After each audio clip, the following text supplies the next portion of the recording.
Olá, gente, bom dia. Estamos de volta aqui à nossa oitava aula sobre responsabilização pelos tribunais de contas.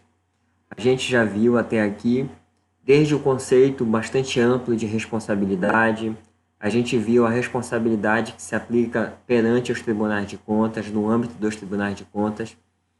A gente está trabalhando há algum tempo já, eu acho que desde a aula quarta, os quesitos da responsabilização subjetiva.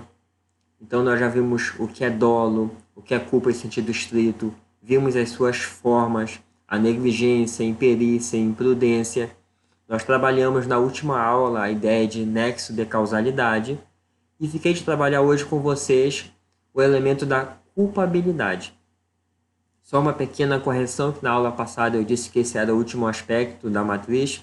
A bem da verdade, eu separei um tempinho, mas nos próximos slides, lá nas próximas aulas, para falar um pouco de alguns pontos polêmicos que envolvem o responsável, que é um tópico da matriz, e também um pouquinho de uma outra coluna que é em relação ao tempo, ao período, tá bom? Mas hoje vamos nos concentrar aqui na ideia de culpabilidade. Essa aqui.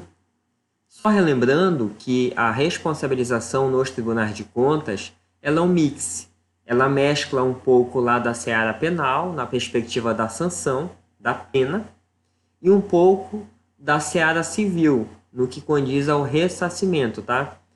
No direito administrativo, essa perspectiva do ressarcimento, essa responsabilização não se confunde com a pena, tá? Porque senão nós teríamos um bis idem aí. De um lado, o tribunal cobra o que foi retirado do erário.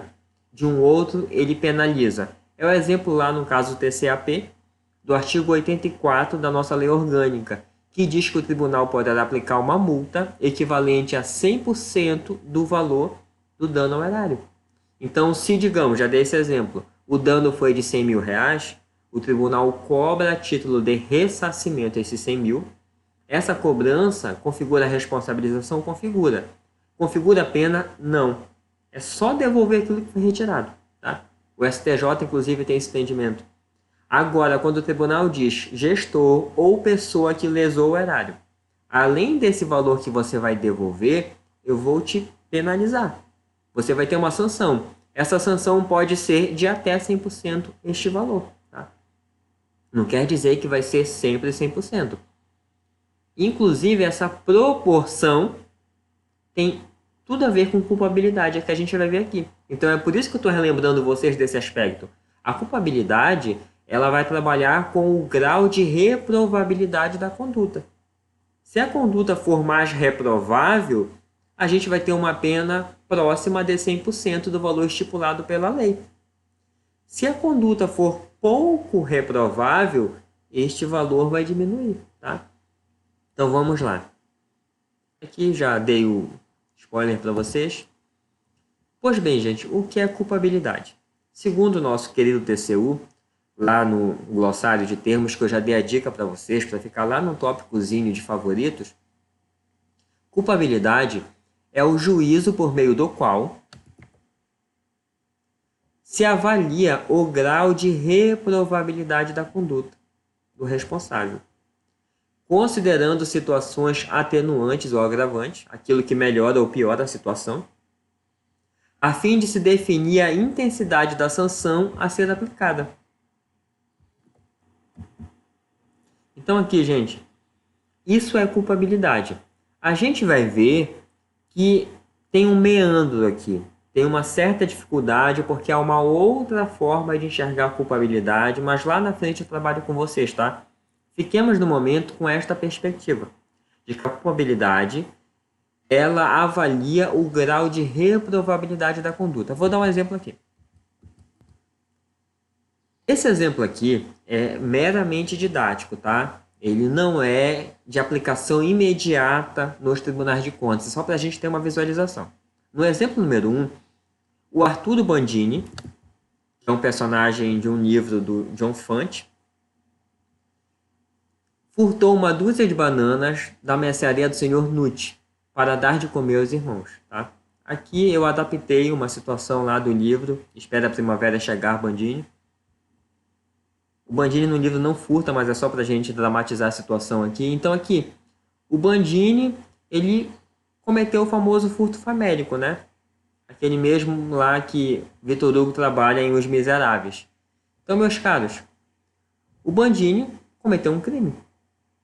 Ele furtou bananas, não era dele. Ele se apossou de algo que não era seu. Mas foi para dar de comer a si e aos irmãos. Este é o primeiro ponto. Já no segundo ponto, o Carlinhos lá da Zona Sul, esse aqui eu inventei, não tem nenhuma referência para remeter a vocês. O Carlinhos da Zona Sul arrombou o carro de Mariana e furtou um computador que estava no interior do veículo. Olha que coisa interessante. A pergunta é: as duas condutas são furto, mas a sociedade tem o mesmo juízo de reprovação sobre elas? A gente sabe que não. A gente sabe que não. As duas são furto, mas as duas são completamente diferentes. A reprovação social dessas condutas aqui é abissalmente diferente. Então, é aí que se debruça esta concepção de culpabilidade que o TCU nos oferta. Esta mesma concepção, ela existe lá no Código Penal, no artigo 59, tá?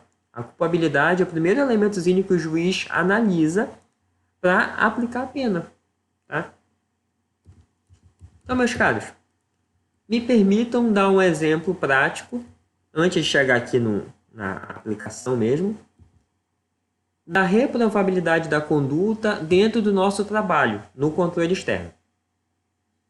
É diferente, por exemplo, você pega a seguinte situação: um determinado fiscal de um contrato, um determinado gestor de um contrato, eles trabalham em conluio, eles superfaturam esse contrato. Eles superfaturam. Aí você vai ver, o superfaturamento foi na casa lá de 100%. Para cada item adquirido, eles dobravam. Para cada item adquirido, eles dobravam. Eu vou tornar a situação bastante dramática. Este contrato superfaturado, ele era de medicamento. Medicamento para atender pessoas que estão acometidas de câncer. Aí a gente sabe que a rede pública tem dificuldade para atender esses pacientes por conta do preço do medicamento, falta muito, toda uma situação em relação a isso daí, que envolve de um lado o valor vida, de outro lado limites orçamentários e financeiros. Então peguemos esse aspecto aí. O grau de reprovação dessa conduta deles é pequeno ou muito alto? Vou piorar a situação, eles fazem isso por puro egoísmo, é dolo na veia. Eles combinaram, estão em conluio, o superfaturamento não decorre de culpa, é dolo, eles querem fazer isso. A reprovação é altíssima, gente. É diferente de uma situação que houve um superfaturamento não de 1 para 1.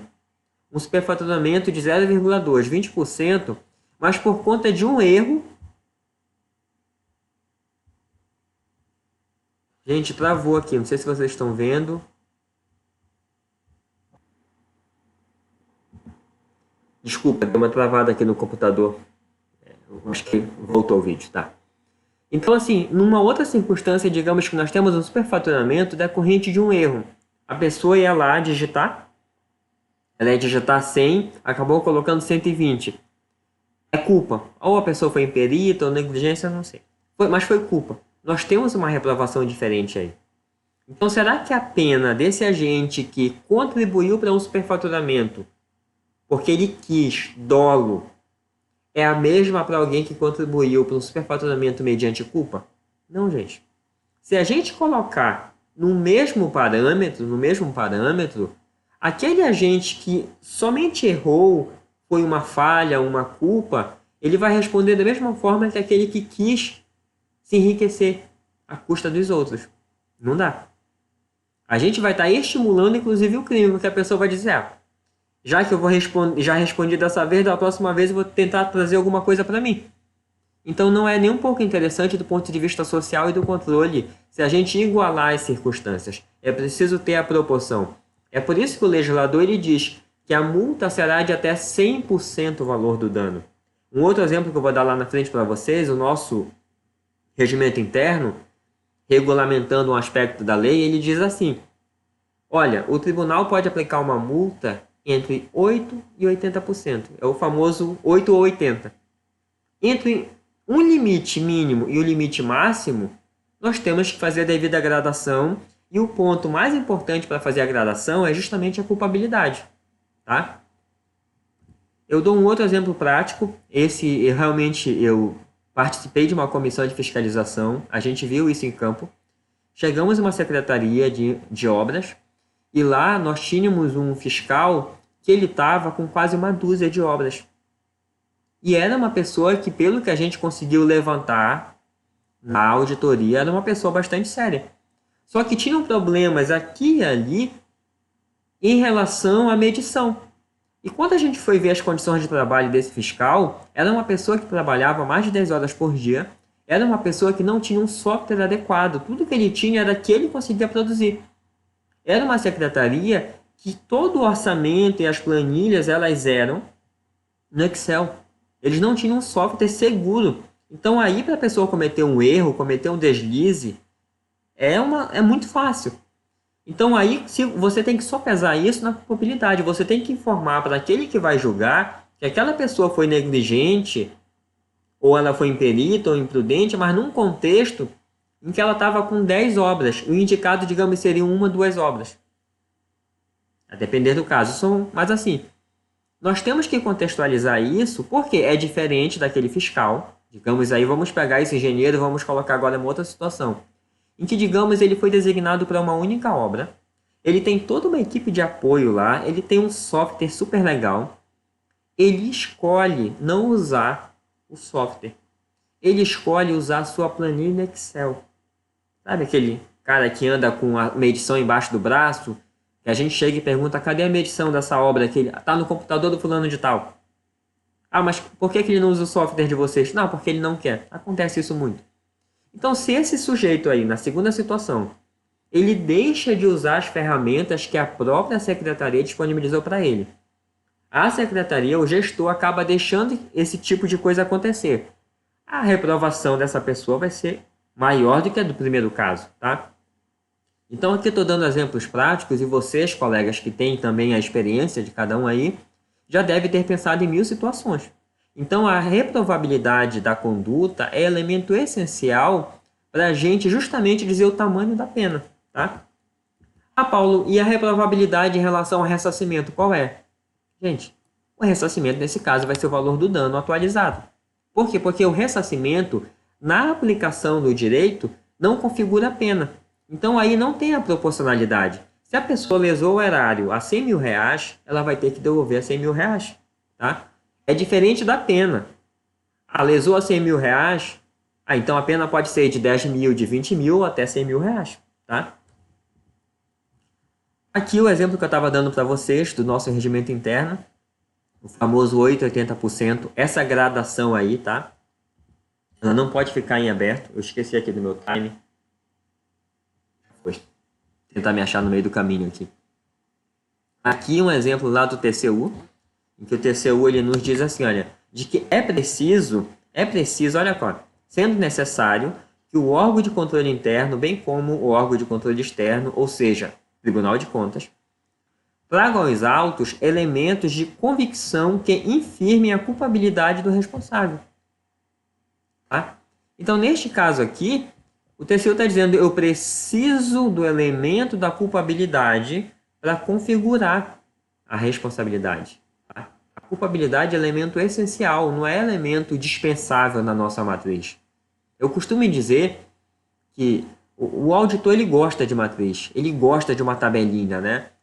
O auditor é meio que um casamento ali entre o contador e o jurista. Eles se fundem. Porque já me perguntaram, da onde vem a ideia de matriz? Um colega auditor, o Victor, me trouxe uma fonte. Segundo ele, originalmente, os colegas do TCU, quando produziram a matriz, eles pensaram, olha, vamos pegar aqui algo que é extremamente técnico, extremamente denso, vamos colocar numa matriz que fica fácil de manusear, fica fácil de trabalhar com ela. Então, a única justificativa para ter uma matriz, e eu concordo muito com essa justificativa, é esta. Você consegue operar com mais facilidade alguns conceitos. E a matriz, ela consegue nos dizer o seguinte. Aí vem o que eu costumo dizer. Eu tenho ali os campos obrigatórios. Cada coluna da nossa matriz é de preenchimento obrigatório. Meus caros, se uma coluna me falta, eu não tenho um achado e não tenho uma responsabilização. Porque eu costumo dizer de que nós temos um achado à medida que a gente funde duas matrizes. A matriz de achados, que vai lá para o corpo do relatório. Essa matriz ela vai perder a natureza de matriz, ela vai se transformar em elemento dissertativo no nosso achado. Tá? Só relembrando aí as colunas dessa matriz, que nós temos a situação encontrada, nós temos o critério, nós temos as causas, os efeitos e as evidências. Eu costumo dizer que se a gente não tiver um desses elementos aqui, eu não tenho achado. Ah, Paulo, eu trabalhei um mês aqui nesse ponto. Quando chegou no ponto da evidência, eu não consegui coletar a evidência. Então você não tem achado. Você não tem achado. Tá? Ah, mas Paulo, só faltou o critério. Como foi que você aferiu esse achado? Como é que você sabe que isso é um ilícito? Tem que ter o critério. A nossa cabecinha pode ser muito boa, tem boas intenções, mas o critério tem que ser objetivo. Não é aquilo que eu acho certo ou errado. Em suma, comentamos isso até em demasia no módulo 1. Então, de um lado, eu tenho a matriz de achados, que vai estar lá no corpo do relatório. É a parte que eu chamo de parte diagnóstica do relatório. Mas essa matriz, ela precisa de uma irmã gêmea. Ela precisa de um par indissociável. Esse par indissociável é a matriz de responsabilização. Quando eu tenho as duas aqui, intimamente ligadas, eu tenho, de um lado, o achado, o ilícito devidamente caracterizado. De um outro, eu tenho os elementos que permitem a responsabilização. Lembrem-se, quando a gente escreve um relatório, esse relatório não é para a gente. Não é para mim como técnico de controle, não é para o auditor. Este relatório é para os seus devidos destinatários. E quem são esses destinatários? Em primeiro lugar, a sociedade. Daí uma defesa árdua pela publicidade dos relatórios. Tá? Só lembrando que a Lei de Acesso à Informação, ela nos diz o seguinte, que os resultados da auditoria e inspeção, e a gente sabe que resultado de auditoria e inspeção não é acórdão, é relatório, eles são públicos. Então, a meu ver, isso já está há muito tempo que já está decidido. Só basta a gente aplicar a lei. Então, o relatório ele tem como primeiro destinatário a sociedade. O segundo destinatário aí é o próprio responsável, é a pessoa que vai exercer o contraditório. Exatamente. Exatamente. Então, nesse caso, no sistema acusatório, a gente vai oferecer este relatório à pessoa que está sendo acusada de algum ilícito. É o responsável. Um outro destinatário é o Ministério Público, o fiscal da ordem jurídica. Ele vai acompanhar a todo momento como está acontecendo esse processo. Tá? E, por fim, nós temos o julgador, seja o relator, o tribunal pleno, a Câmara. O julgador ele precisa receber essas informações para poder deliberar. Porque, vamos fazer aqui um exercício novamente de empatia. Se coloque no lugar do relator para emitir uma opinião técnica, um voto para deliberar sobre a multa. Vai ser de 8% ou de 80%, se eu não tenho esse elemento caracterizador da proporção, que é a culpabilidade. Então, nós precisamos colocar esses elementos de convicção, como nos fala aqui o Tribunal de Contas da União. A gente precisa colocar isso daí. Ah, eu não tenho esse elemento de convicção. Eu não tenho um dos elementos da matriz. Aí volta o que eu estava dizendo no início dessa fala. Se eu não tenho uma coluna essencial, eu não tenho achado responsabilizado. Desculpa, eu não tenho achado que possa ser responsabilizado. Eu não tenho como dizer que esse ilícito pode ser atribuído a alguém. Faltou elemento essencial.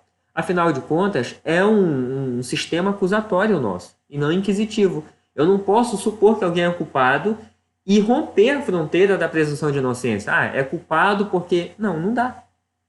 Não dá. Tá? Então aqui, quando alguém me diz assim, mas Paulo, isso é difícil, com toda certeza.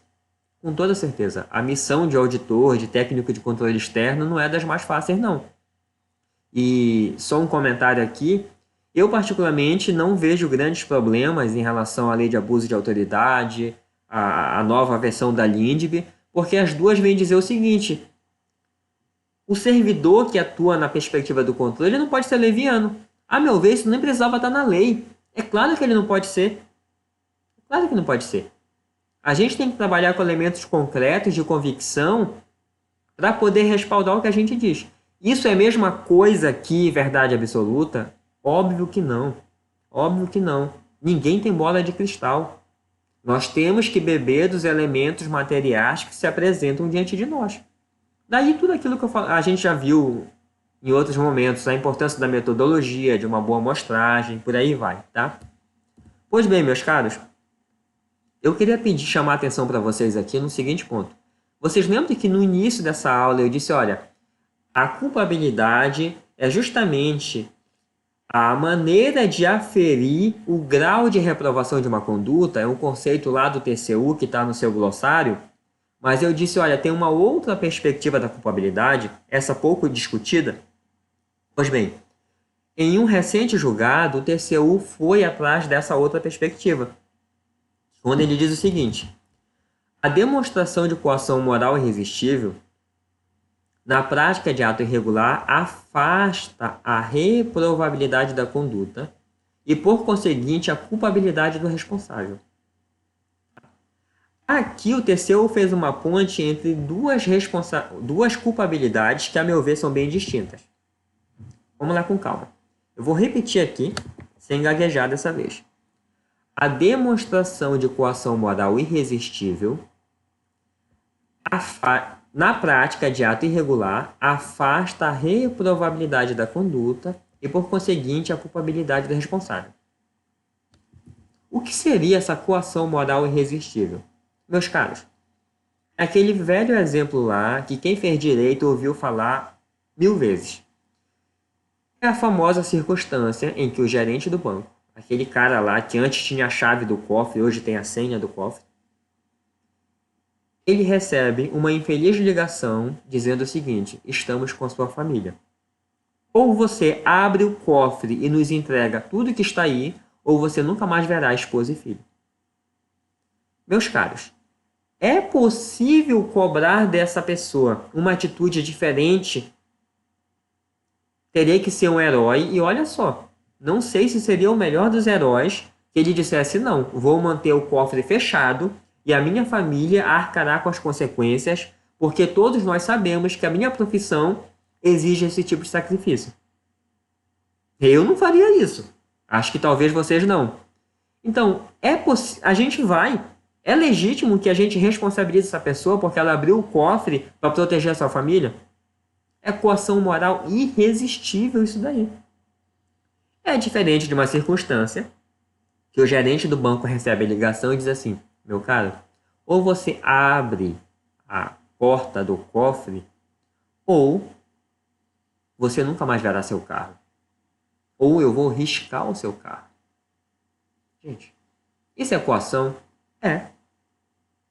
É irresistível? É claro que não.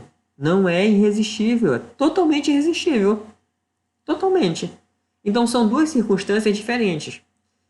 Essa perspectiva da culpabilidade, aí eu vejo uma ponte um tanto que indevida no acórdão, em que ele diz, olha, afasta a reprovabilidade da conduta e, por conseguinte, a culpabilidade. Ok.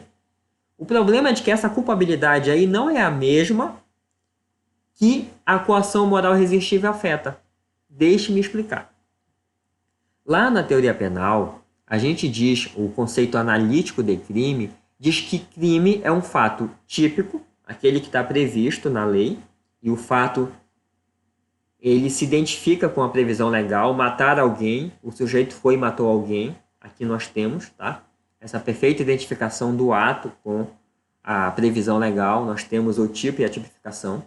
Então, crime é fato típico, antijurídico, ou seja, não tem nenhuma excludente de ilicitude, a gente já viu os excludentes, e culpável.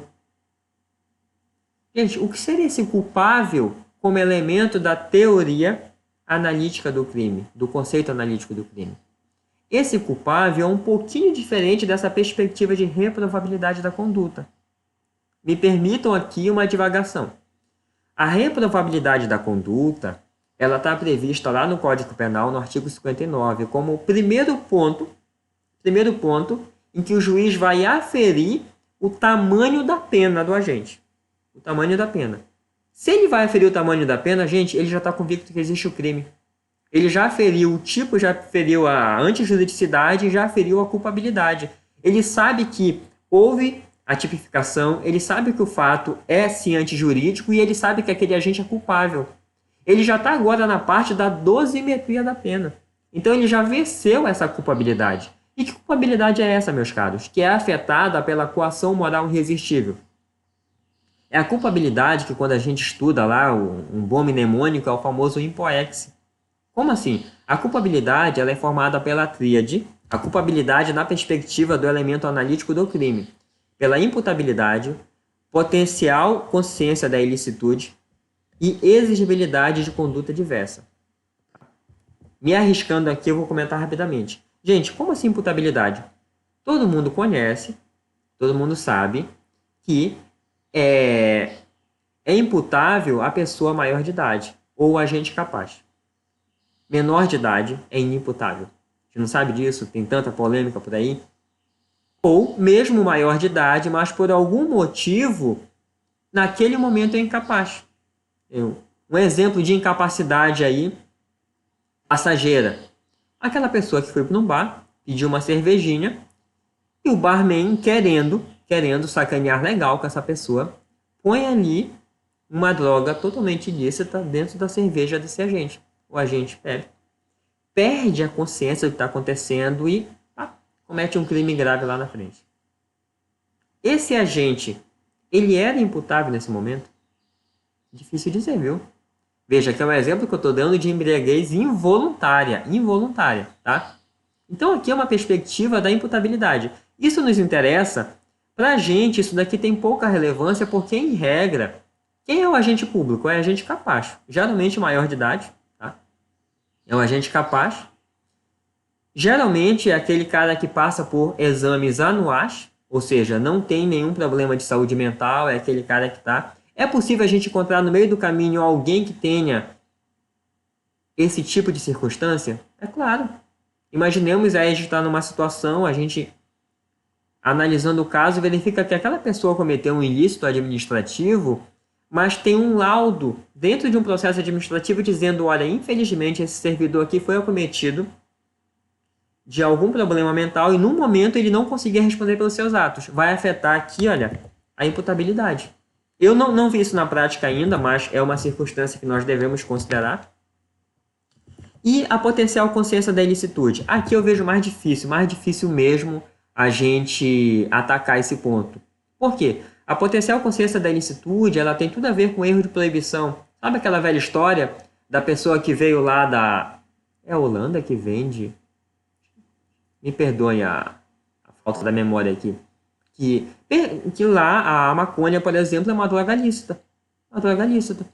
A pessoa chega aqui, não conhece a nossa legislação e vem a público, fuma um cigarro de maconha e, tá aqui, não pode, é droga ilícita, vai ser enquadrado.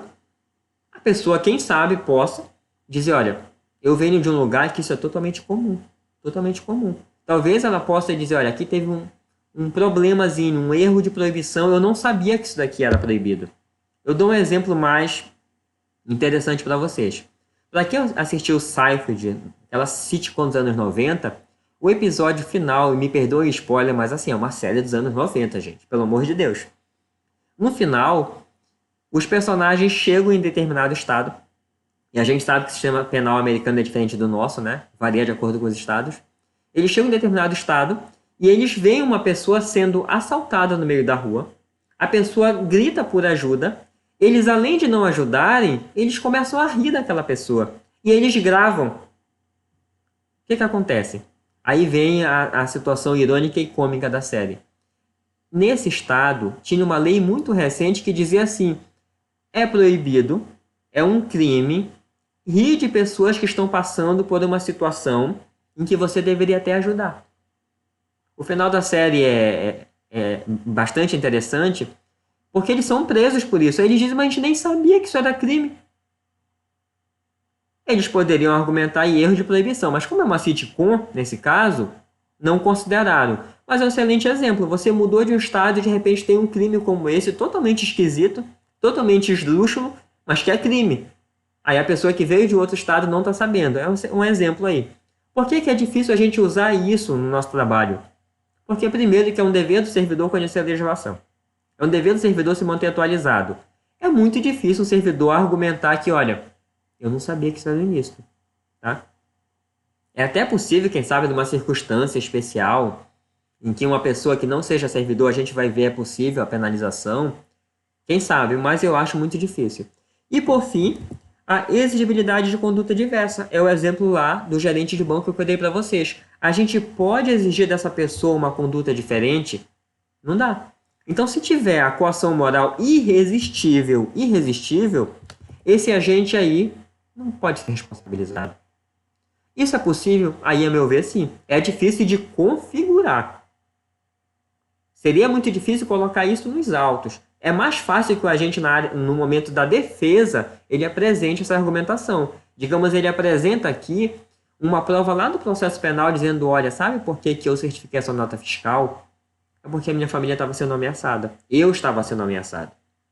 Questão polêmica, muito polêmica, seria a seguinte.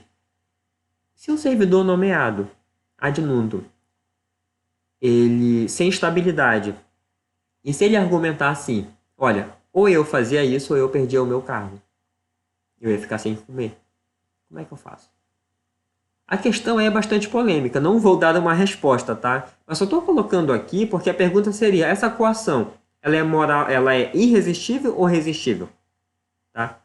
Então, esse último ponto aqui, eu acredito que ele seja extremamente problemático para a gente. Vou tomar uma água aqui, gente.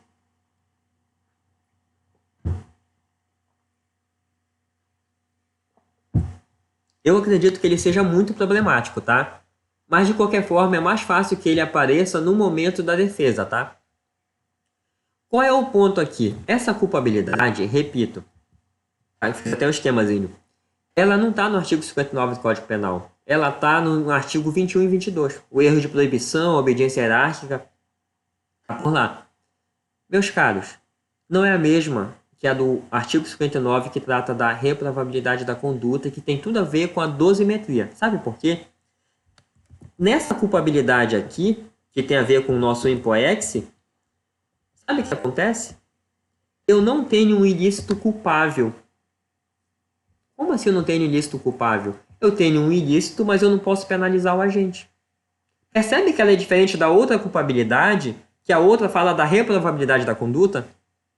Na outra, o agente é culpável. Eu só vou aumentar ou diminuir a pena dele. Esta daqui não vai ter pena nenhuma.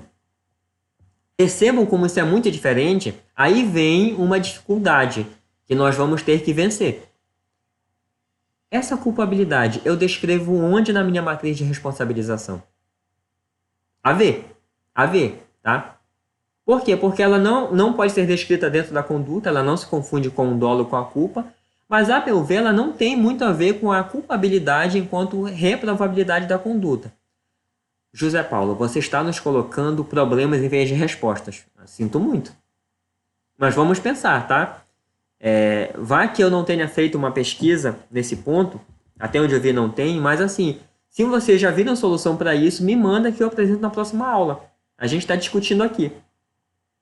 Já estou me sentindo no podcast aqui, já quero conversar com vocês, já quero que vocês me mandem, tá? Mas é isso mesmo, gente, tá? Ontem eu finalizei de ler um livro do Antônio Manuel Espanha, um jurista português, e ele termina o livro fazendo esse tipo de chamado, né? Ele relembra algo bem interessante, que o direito ele não tem um método que nos dê certeza absoluta. Nós trabalhamos com um sistema de convicções. E essas convicções estão mais ou menos maduras de acordo com os argumentos. Muita coisa que eu estou falando aqui, alguém que está assistindo aí vai dizer, mas eu não concordo. É porque nós temos argumentos bons e diferentes. O ponto é de que o seu argumento tem que estar de acordo com a sua conclusão. O seu argumento não pode apontar para um lado e a conclusão para o outro, tá bom? Meus caros, vendo o que a gente viu até aqui, nós já vimos agora, a gente já viu o ilícito, a gente viu o dolo, a gente viu culpa e suas formas, e nós vimos nexo causal e culpabilidade, a gente já tem uma ideia muito boa da nossa matriz. apresento a nossa matriz. Ela finalmente chega ao baile. Essa matriz aqui, que é esperança de muitos e terror de outros, tá?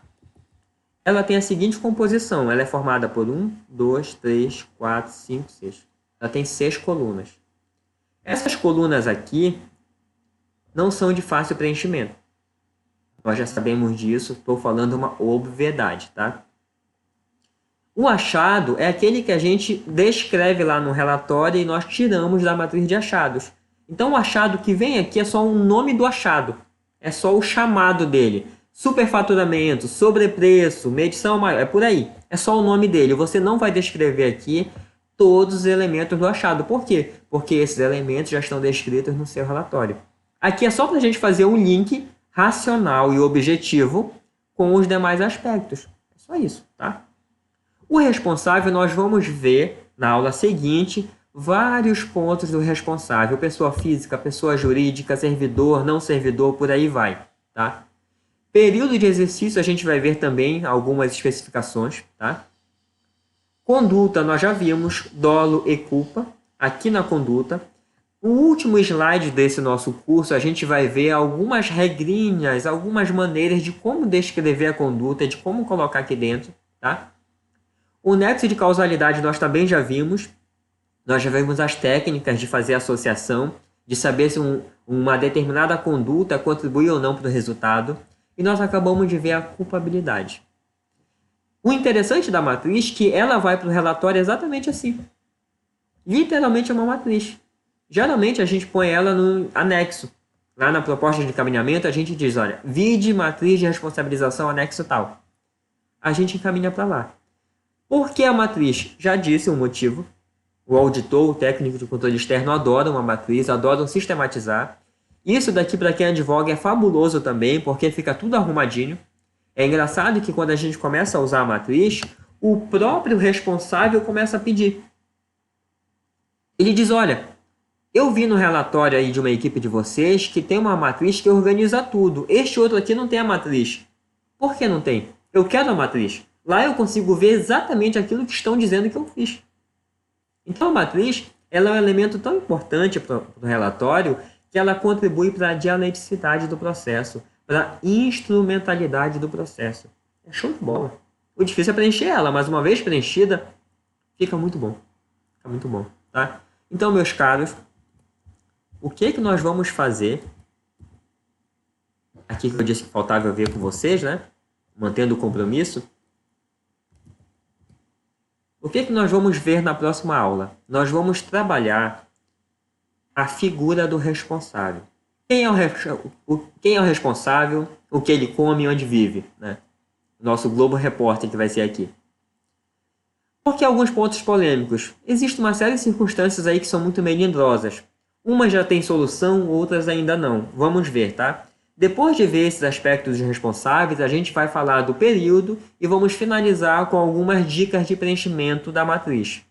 Finalizando as dicas, o nosso curso, essa parte bem geral, bastante ampla da responsabilização se encerra.